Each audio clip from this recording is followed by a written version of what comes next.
মৌসুমী বায়ুর প্রভাবে পটুয়াখালী উপকূলে গুঁড়ি গুঁড়ি বৃষ্টি হচ্ছে। বন্দরে ৩ নম্বর সতর্ক সংকেত দেখিয়ে যেতে বলা হয়েছে। বৃষ্টিতে ভোগান্তিতে পড়েছেন সাধারণ মানুষ। আকাশ এখনও মেঘাচ্ছন্ন, বেড়েছে বাতাসের চাপ। কুয়াকাটা সংলগ্ন বঙ্গোপসাগর কিছুটা উত্তাল। উপকূলীয় এলাকা দিয়ে ঝোড়ো হাওয়ার শঙ্কা জানিয়েছে আবহাওয়া অফিস। তাই পটুয়াখালীর পায়রা, চট্টগ্রাম, কক্সবাজার ও মোংলা সমুদ্র বন্দরকে ৩ নম্বর স্থানীয় সতর্ক সংকেত দেখিয়ে যেতে বলা হয়েছে। মাছ ধরার ট্রলার সমূহকে উপকূলের কাছাকাছি থেকে সাবধানে চলাচল করতে বলা হয়েছে। দর্শক, আবহাওয়ার খবর জানাতে পটুয়াখালী থেকে আমাদের সাথে সরাসরি যুক্ত হচ্ছেন সহকর্মী জহিরুল ইসলাম। জহির, উপকূলীয় এলাকায় আবহাওয়ার পরিস্থিতি এখন কেমন দেখছেন? হ্যাঁ শ্যামলী, আসলে গতকালকে থেকে যে পটুয়াখালীতে গুড়ি গুড়ি বৃষ্টি অব্যাহত ছিল, সারা রাত বৃষ্টি ছিল, কিন্তু সকাল থেকে শহরে কিছু বৃষ্টি কম থাকলেও কিন্তু গ্রাম অঞ্চলে উপকূল এলাকায় বৃষ্টি অব্যাহত রয়েছে।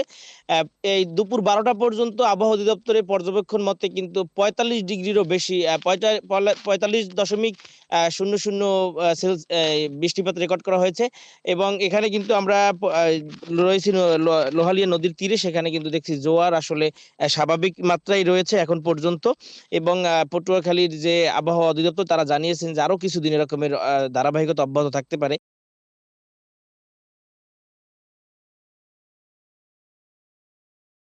মৌসুমী বায়ুর প্রভাবে যে সৃষ্ট মেঘমালার প্রভাবে প্রতিনিয়ত কিন্তু গত কয়েক মাস ধরে উপকূলে বৃষ্টিপাত অব্যাহত রয়েছে। এবং রেকর্ড সংখ্যক বৃষ্টিপাত রেকর্ড করা হয়েছিল গত কয়েকদিনে, 5 দিনে 500 মিলিমিটারের বেশি।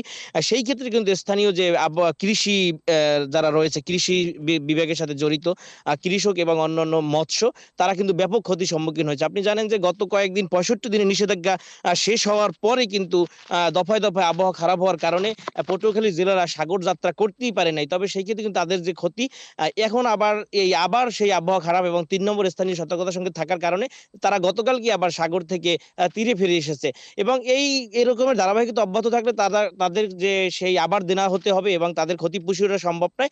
সব থেকে বড় কথা হচ্ছে যে আগামী ১৩ তারিখ থেকে আবার সাগরে ২২ দিনের নিষেধাজ্ঞা শুরু হচ্ছে ইলিশ শিকারে। সেই ক্ষেত্রে কিন্তু জেলেরা এই গত ১ বছর পর্যন্ত সাগর যাত্রা একদম বিরতিহীনই বলা যায়। একটি জেলের ট্রলারে যে খরচ করা হয় সেই পরিমাণ কিন্তু ইলিশ তারা পাচ্ছে না। এই দফায় দফায় আবহাওয়া খারাপ থাকার কারণে পটুয়াখালীর মৎস্য এবং কৃষি সেক্টরে অনেক বড় ক্ষতি হচ্ছে। স্থানীয়দের সাথে আমরা কথা বলে এটা জানতে পেরেছি শ্যামলী।